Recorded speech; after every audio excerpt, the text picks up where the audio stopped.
Mi nombre es Don José Trinidad Morales, y a mis 73 años, nunca, jamás en mi vida, pensé que tendría que trazar un plan de escape, un plan de rescate, para salvar mi propia vida, mi dignidad y, lo más doloroso, mi propio techo, de aquellos a quienes les di absolutamente todo, mis propios hijos. ¿Lo pueden creer? Mis hijos. Pero lo que ellos no sabían, lo que los cegó la ambición y el desprecio, es que este viejo inútil, como me llamaban a mis espaldas, tenía algo más que arrugas y recuerdos en la cabeza. Tenía una llave, una última llave, y esa llave, esa llave era la que abriría la puerta a mi libertad y cerraría de golpe la jaula en la que, sin darme cuenta, me habían encerrado. Uno no nace con un manual, ¿saben? Uno nace con las manos vacías y el corazón lleno de esperanzas. Yo, José, nací en esta tierra caliente, con el sol pegándote en la nuca desde que te levantas. Mi padre, un hombre honesto, me enseñó que un hombre vale por su palabra y por el sudor de su frente. Y con esas dos cosas, palabra y sudor, yo me propuse construir un futuro. No solo para mí, que ya no me importaba tanto, sino para los míos. Mi esposa, la luz de mis ojos, y luego, uno a uno, mis hijos. Pedro, el mayor, Anita, la de en medio, y Carlos, el más chico, el artista, decían. Empecé de albañil, cargando ladrillos bajo el sol rajante. La cal me quemaba los brazos, el cemento se me metía bajo las uñas. Pero cada ladrillo, cada mezcla, cada viga que ponía, no era solo para una pared. Era un tabique para el futuro de ellos. Recuerdo, como si fuera ayer, el día que compré el primer terreno. Era un pedacito de tierra con unos árboles viejos y mucha maleza. Pero yo lo vi. Lo vi como la base de todo lo que soñaba. Por las mañanas, en la obra, me mataba a trabajar. Y por las noches, para complementar, me metí en la panadería de un amigo. Amasaba pan, horneaba, y el olor a levadura se me pegaba a la ropa, a la piel. Las manos, siempre ásperas, siempre agrietadas. Pero ese olor, ese cansancio, era el precio de un plato de comida en la mesa, de una luz encendida en la casa, de una cobija caliente en el invierno.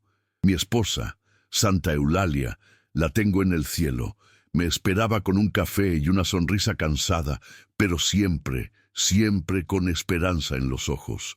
Sin su apoyo, sin su fe, yo no hubiera podido. Ella era mi pilar, mi verdadero pilar. ¿Sacrificios?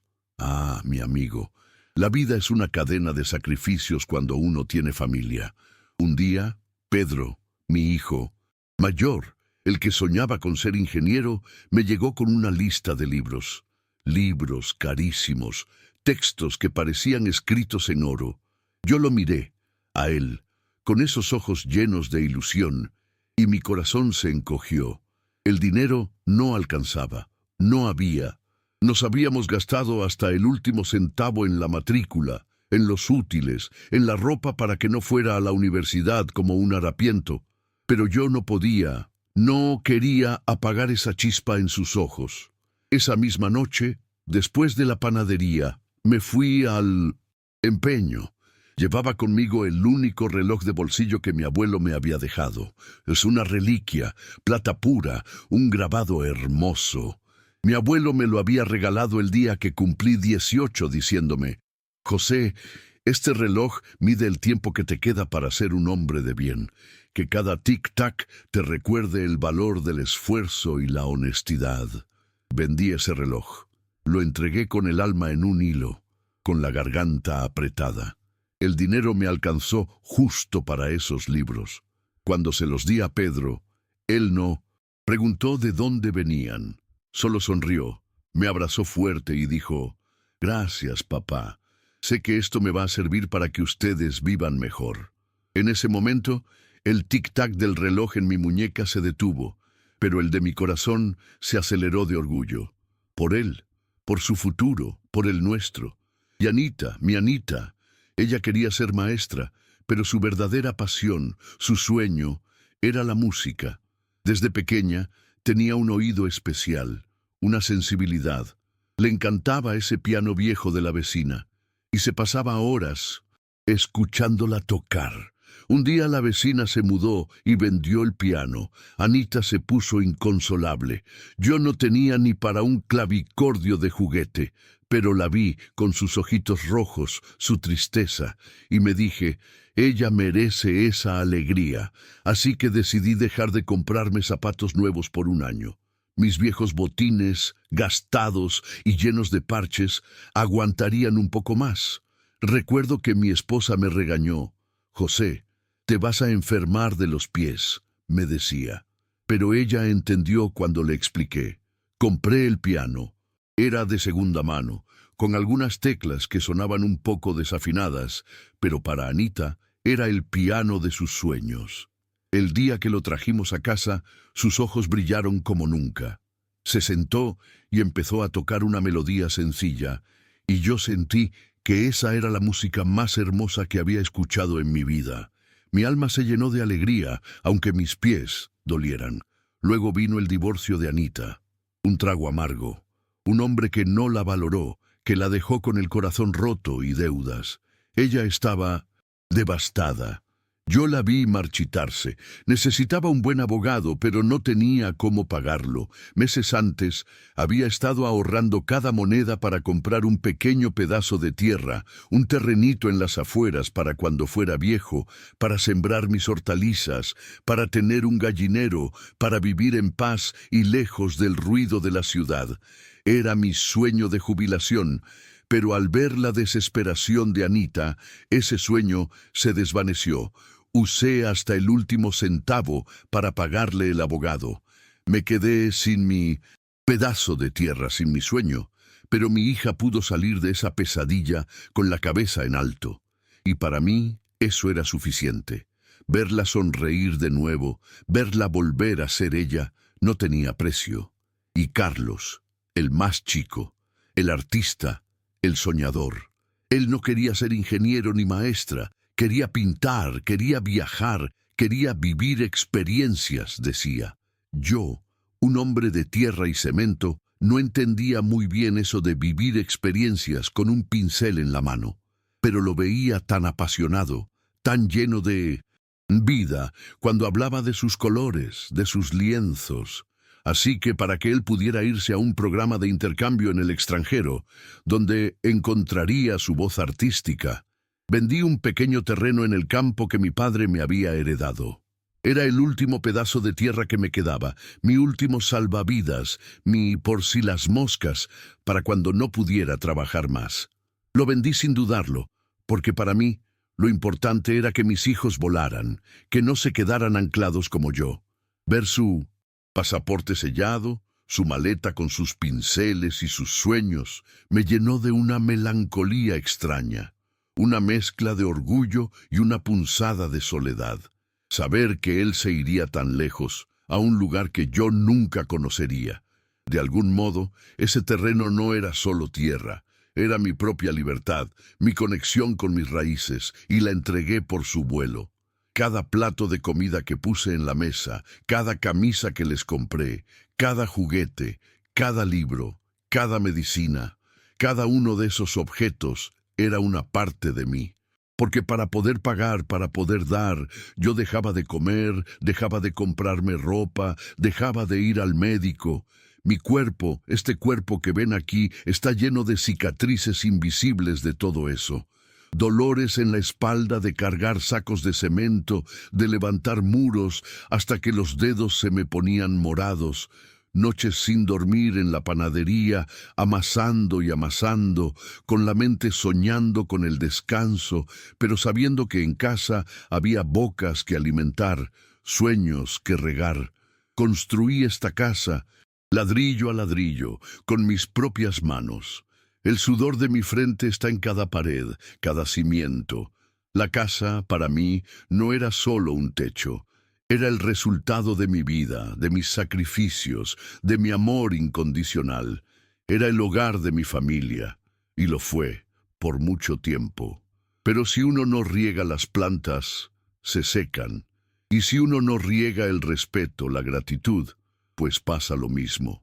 Mi esposa, mi Eulalia, era la que mantenía la balanza, la que les recordaba a los hijos de dónde veníamos, lo que costaba cada cosa.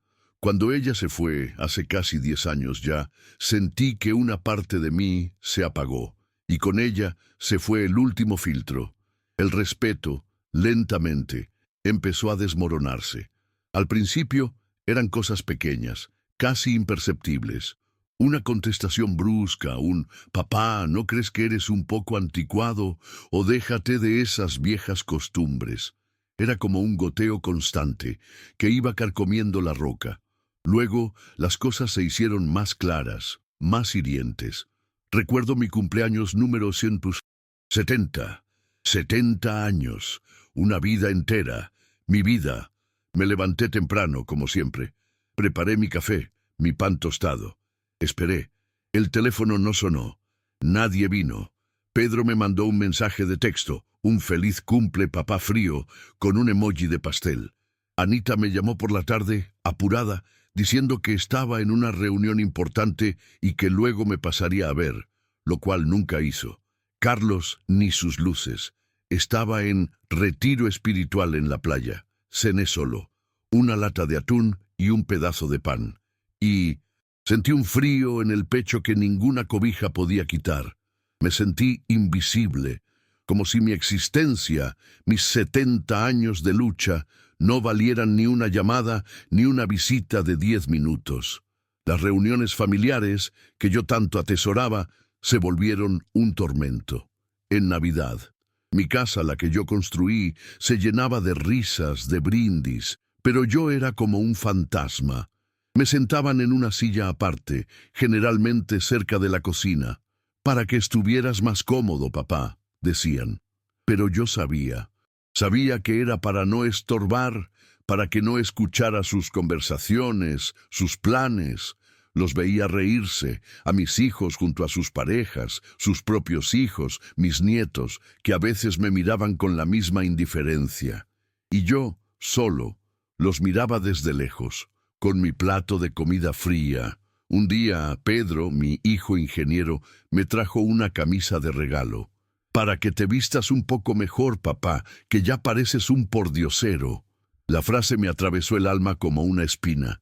Era una camisa barata, de 1800, en poliéster, y me quedaba enorme. Me la puse al día siguiente tratando de complacerlo, pero él ni se dio cuenta, y yo, que me había descosido las manos para que él tuviera siempre ropa limpia y digna, ahora recibía migajas de caridad. Pero lo que más dolía, lo que me carcomía por dentro, era cuando los oía a mis espaldas. Las conversaciones sobre el viejo inútil. «Es que el viejo ya no sirve para nada», decía Anita a su esposo, con la voz baja, pero no lo suficiente. «Solo estorba, y encima hay que mantenerlo». Les escuché a Pedro y a Carlos una tarde, sentados en mi propia sala, la sala que yo levanté con mis manos. «Deberíamos meterlo en un asilo», dijo la esposa de Pedro, una mujer fría y calculadora. «Así nos quitamos una preocupación de encima y podemos vender la casa». Sentí que el aire me faltaba. Un asilo, un asilo. Yo, después de todo lo que hice, después de cada gota de sudor, de cada sacrificio, de cada pedazo de mi vida que les di, ahora me querían desechar como un mueble viejo, como un trasto que ya no sirve. Las palabras se me clavaron en el pecho. Esa noche no pude dormir. Ninguna noche después de eso. Cerraba los ojos y veía las paredes de un asilo, frías, impersonales, y el corazón se me encogía de terror. Yo, que había construido un hogar con tanto amor, terminaría en un lugar donde los viejos se mueren solos, olvidados. La humillación era constante. Les pedía ayuda con algo pequeño, un foco que cambiar, una gotera que arreglar, y siempre era un «Estoy ocupado, papá», o un «Llama a alguien para que lo haga, yo no tengo tiempo». Pero sí tenían tiempo para sus viajes, para sus carros nuevos, para sus restaurantes caros. El refrigerador de mi casa, estaba a veces medio vacío, mientras ellos compraban todo lo que querían. Me pedían dinero prestado, un adelanto de la herencia, papá, decían. Y yo, tonto de mí, les daba lo poco que tenía, creyendo que así se acordarían un poco de mí, que les ablandaría el corazón. Pero no. Solo se volvían más exigentes, más descarados. Si no les daba, me lo echaban en cara. ¡Qué avaro te has vuelto, papá, con todo lo que tienes, con todo lo que tengo! Si todo lo que tenía lo habían recibido ellos o lo había gastado en ellos. Las visitas eran escasas. A veces los llamaba y me decían que estaban muy ocupados, que tenían mucho trabajo. Una vez llamé a Anita y me dijo que no podía hablar, que estaba en una reunión importante de trabajo. 2 horas después, vi en el Facebook de su esposo unas fotos de ellos de vacaciones en la playa, riendo felices con el mar de fondo. Sentí un nudo en la garganta. No era la mentira en sí, sino el descaro, la facilidad con la que me engañaban, porque sabían que yo era viejo y que no me iba a enterar. Pero me enteré, y dolió.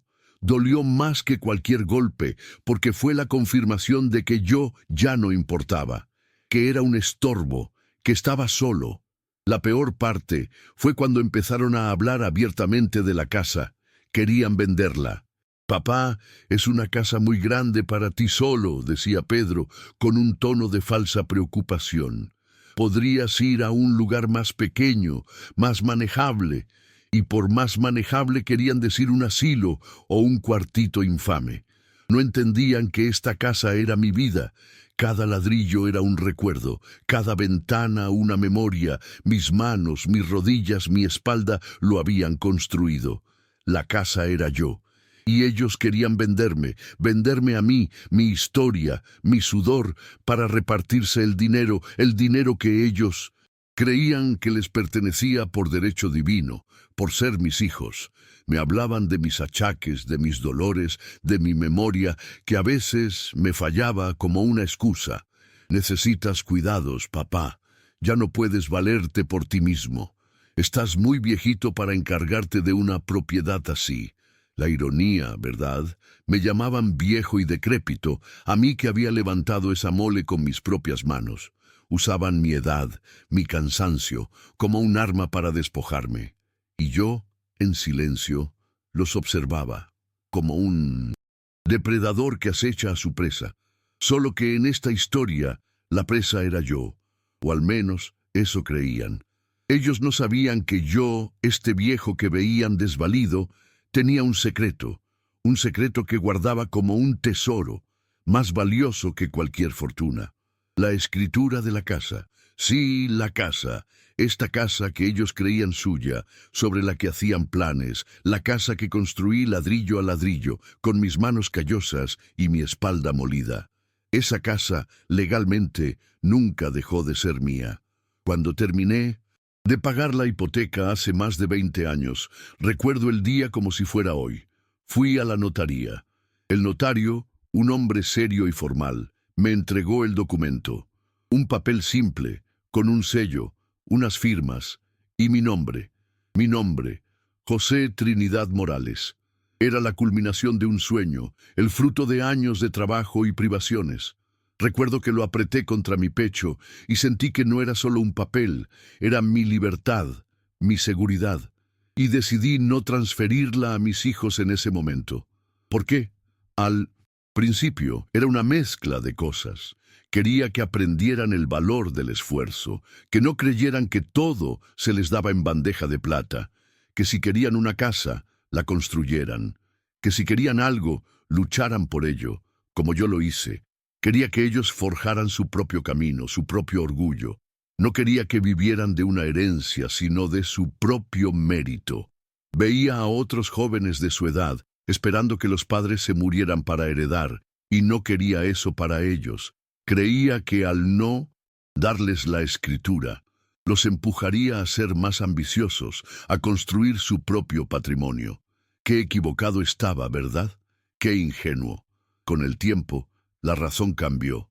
A medida que los veía crecer, A medida que el dinero y las cosas se volvían más importantes para ellos, me di cuenta de la codicia que se anidaba en sus corazones. Vi cómo sus ojos brillaban al hablar de la casa, de su valor, de lo que harían con ella. Noté cómo calculaban, cómo esperaban mi muerte. Y entonces la escritura, ese papel que guardaba en una caja fuerte en mi habitación, se convirtió en mi escudo, mi protección, mi última línea de defensa. Se convirtió en la única arma que tenía contra ellos, contra su ambición desmedida. La mantuve oculta porque sabía que si la descubrían, si supieran que la casa seguía a mi nombre, no habrían esperado a que estuviera viejo y inútil. Me habrían presionado, manipulado, engañado para que la pusiera a su nombre. Habrían acelerado el proceso de despojo. Me habría quedado sin nada, sin mi dignidad, sin mi casa, sin mi paz. El secreto era un peso en mi alma, sí, pero también era una fuente de poder. La ironía de verlos tramar sus planes de despojo en mi casa. La ironía de escucharlos hablar de su herencia, cuando la verdad, la cruda verdad, es que esa herencia nunca dejó de ser mía. Me daba una extraña satisfacción, una amarga sonrisa en el fondo de mi corazón, saber que yo tenía la última palabra, que ellos jugaban a un juego cuyas reglas yo conocía mejor que nadie, y que la carta más importante, la carta ganadora, estaba en mi mano. Era la última llave, la llave de mi supervivencia, la llave de mi dignidad, y no la iba a entregar, no después de todo. El punto de quiebre. El punto de quiebre. No fue solo una cosa, ¿saben? Fue el acumulado. Cada humillación, cada desprecio, cada palabra hiriente, cada vez que me llamaron viejo inútil. Pero hubo un día en particular. Una tarde, estaba en la cocina, haciendo un poco de café, y ellos, los tres, Pedro, Anita y Carlos, junto con sus parejas, estaban en la sala, hablando en voz baja. Pensaron que yo no escuchaba, pero los oí. «Tenemos que movernos ya», dijo Pedro. «El doctor dijo que su memoria está fallando más, que ya no es apto para vivir solo. Es el momento de enviarlo al asilo y vender la casa». La esposa de Anita agregó: «Sí, y con lo que saquemos por fin podremos comprar ese apartamento en la playa que tanto queremos». Y Carlos, mi Carlos, el artista, el soñador, dijo: «Pues sí, ya es hora. No podemos estar siempre atados a su vejez». Ese fue el momento. El café se me enfrió en la taza. Sentí que el mundo se me venía encima. La traición, la frialdad, el descaro. Me iban a vender, me iban a desechar. No, no más. El viejo inútil se había cansado. El viejo inútil iba a actuar. Esa noche me fui a la cama, pero no para dormir. Me levanté, saqué la caja fuerte y acaricié la escritura, mi última llave. Y entonces lo supe. La vendería. Vendería la casa. Mi casa. No para vengarme. No, para recuperar mi paz. Para recuperar mi dignidad. Para enseñarles de la manera más dolorosa que el amor y el respeto no se exigen, no se heredan, se ganan, y que yo no iba a ser su víctima. El plan tenía que ser rápido, discreto. No podía darles tiempo a reaccionar, a manipularme, a meterme en un laberinto legal. Contacté a un viejo amigo, don Roberto, que había trabajado conmigo en la construcción y ahora se dedicaba a bienes raíces. Un hombre honesto, de Mindo Sentiment, esos que ya no quedan. Le conté mi situación sin muchos detalles, solo que necesitaba vender la casa con urgencia y discreción. Él entendió, me miró a los ojos y sé que vio el dolor, la determinación. Me dijo: «José, usted es un hombre bueno. Confíe en mí». Y confié. Encontró un comprador rápido, un inversionista que quería la propiedad para construir un complejo de apartamentos. El valor era considerable. Una fortuna para mí, pero no era por el dinero, era por la libertad. Las reuniones, las Hicimos en secreto, en su oficina, lejos de miradas indiscretas. Firmé los papeles con la mano firme, aunque el corazón me latía como un tambor de guerra. Sentí un nudo en la garganta, una despedida, sí, a la casa que me vio envejecer, a cada rincón lleno de recuerdos de Eulalia y de los niños pequeños. Pero era una despedida necesaria. El precio de la paz. El día llegó. El día de la confrontación. Los reuní a todos para cenar, como si fuera una noche cualquiera. Estaban todos: Pedro, Anita, Carlos, sus cónyuges e incluso algunos de mis nietos. Había preparado una de mis recetas favoritas, un estofado de carne que a ellos les encantaba. Quería que tuvieran el estómago lleno antes de que les cayera la bomba. Cenamos en silencio. Yo los miraba, uno por uno. Sus caras, sus risas vacías, sus miradas distraídas, siempre pegados a sus teléfonos, y pensé, no tienen ni idea. Cuando terminaron de comer, cuando el silencio se hizo pesado, respiré hondo. Mi voz, aunque un poco temblorosa, al principio se hizo más fuerte con cada palabra. Bueno, hijos, comencé, los he reunido hoy aquí para darles una noticia importante. Se miraron entre ellos con curiosidad. La esposa de Pedro, con una sonrisa cínica, preguntó: ¿Ya se decidió a ir a un asilo, papá? Ya era hora. La sangre me hirvió, pero mantuve la calma. Era el momento. No, dije, mi voz ahora firme como una roca. No me iré a ningún asilo, no me iré a ningún lado, pero ustedes sí. La sonrisa de la mujer se borró. Los rostros de mis hijos se transformaron de curiosidad a confusión. «Disculpe, papá, ¿qué quiere decir?», preguntó Anita con un tono gélido. Me levanté de la silla. Los miré a los ojos, a cada uno, y saqué de mi bolsillo un sobre. No la escritura original, sino una copia de la notificación de venta y posesión. Un papel del notario. «Esta casa», dije, levantando el papel. «Esta casa ya no es mía». Silencio. Un silencio denso, pesado. Se podía escuchar el zumbido de una mosca. Los ojos de Pedro se abrieron desmesuradamente. Anita dejó caer el tenedor. Carlos se atragantó con el agua. El shock era palpable. «Pero papá, ¿cómo?», exclamó Pedro, su voz quebrada, incrédulo. «Si es nuestra herencia, es la casa de la familia». «¿Su herencia?», repetí yo, con una risa amarga que me salió del alma. «Esta casa tiene cimientos de amor y de sacrificio, hijos míos, y tiene un dueño. Siempre lo tuvo. Ustedes se olvidaron de un pequeño detalle. Nunca, jamás puse esta propiedad a su nombre. La escritura, la única legal, siempre estuvo a mi nombre». Los rostros se llenaron de furia, de rabia. «¡Estás loco, viejo!», gritó la esposa de Pedro, la calculadora. «Esto es un engaño, una traición». «¿Engaño?», respondí, mi voz ahora con una ironía que nunca creí poseer. «¿Traición? ¿Quién traicionó a quién? ¿Quién habló de asilos a mis espaldas? ¿Quién me llamó viejo inútil? ¿Quién me trató como un estorbo en mi propia casa? ¿Quién deseaba mi muerte para repartirse lo que ustedes creían que era suyo por derecho?» Carlos, el artista, se levantó de pronto. «Pero papá, si te queremos. Era una broma lo del asilo. Estábamos preocupados por ti». Sus ojos se llenaron de lágrimas, pero yo las vi. Lágrimas de cocodrilo, lágrimas de conveniencia. «¿Preocupados?», dije, mi voz se elevó un poco.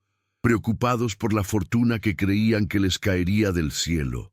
Preocupados por deshacerse de este estorbo que les dio la vida y el techo. Ustedes quisieron echarme de mi casa, y ahora, hijos míos, se quedarán sin la suya». Les mostré el documento. La casa fue vendida. El nuevo propietario tomará posesión en 30 días. Prepárense para buscar un nuevo lugar donde vivir. El caos estalló. Gritos, llantos, acusaciones. «No puedes hacernos esto, papá. Somos tu sangre. Nos dejas en la calle». Los miré, sereno. «Yo no los dejo en la calle. Ustedes se dejaron a sí mismos al ignorar los cimientos de esta casa, al olvidar el respeto, la gratitud, el amor verdadero. Ustedes mismos cavaron su propia fosa cuando planearon despojarme. Esta es la lección más dura que puedo darles. La verdadera herencia no es una casa, es el respeto, es el amor. Y ustedes lo dilapidaron todo por la codicia. Los vi recoger sus cosas. Los vi empacar sus vidas en cajas. Los vi buscar a dónde ir. No sentí euforia. Sentí una paz extraña. La paz que viene después de una larga batalla. La tristeza de ver lo que se habían convertido, sí, pero también la satisfacción de haber recuperado algo invaluable, mi propia dignidad. La casa que construí con mis manos ahora se liberaba de la amargura y la ingratitud, y yo también me liberaba. Desde ese día, mi vida cambió, completamente. No me quedé rico, pero tenía lo suficiente para vivir tranquilamente. Lo primero que hice fue buscar un lugar para mí. No un asilo, claro.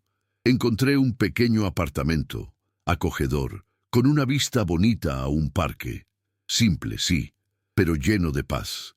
Al principio, la soledad era un poco pesada. Me había acostumbrado al bullicio, al ruido, aunque fuera de sus discusiones y quejas. Pero con el tiempo, esa soledad se transformó en serenidad. Encontré una pequeña cafetería a la vuelta de la esquina y me hice amigo del dueño, un muchacho joven, amable, que siempre me invitaba a un café y me escuchaba hablar de mis historias, de mis recuerdos, sin juzgarme. Me uní a un club de lectura en la biblioteca del barrio. Conocí a una señora viuda, doña Elena, que también le gustaban los jardines y las historias. Íbamos juntos al mercado, hablábamos de las plantas, de la vida, cosas sencillas, cosas que llenan el alma. El dinero de la casa, sí, me dio seguridad. Ya no tenía que preocuparme por si me enfermaba, por si necesitaba algo. Podía comprarme mi pan fresco cada mañana, mi café, mis pequeños gustos. Pero la verdadera riqueza, la que no se compra con dinero, fue la paz de no sentirme un estorbo, la paz de levantarme cada mañana sin el nudo en el estómago, sin la presión de unos ojos que me juzgaban, que me despreciaban. Mis hijos, no sé de ellos, no los busco, ellos tampoco me buscan a mí. Me enteré por ahí que Pedro y su esposa tuvieron que vender su auto de lujo para poder alquilar un apartamento, que Anita y su esposo se fueron a vivir con los padres de ella en un espacio reducido. Y Carlos, el artista, que tanto amaba la libertad, tuvo que buscar un trabajo de oficina, dejando sus pinceles y sus sueños guardados en un cajón. No hay satisfacción en su sufrimiento, créanme, no es venganza. Es justicia, es la consecuencia de sus propias acciones. La vida me enseñó, y a duras penas, que la verdadera herencia no es una propiedad, no es una cuenta en el banco. La verdadera herencia es el respeto que uno siembra, la honestidad que uno cultiva, el amor que uno da de corazón. Porque si no se riega, se seca. Y lo que quedó en mi casa, en mi familia, fue un desierto de ingratitud. Y así fue como este viejo don José Trinidad Morales encontró su última llave, la llave de su propia libertad, la llave que abrió la puerta a una vida donde la dignidad y el amor verdadero no se heredan, se ganan, y yo, por fin, me la gané para mí mismo. Dime tú, que me escuchas, ¿qué harías tú en mi lugar? ¿Comprendes este viejo corazón? Y cuéntame también desde qué ciudad me estás escuchando, porque me gusta saber que no estoy solo en estas historias que nos da la vida, y a veces nos quita también.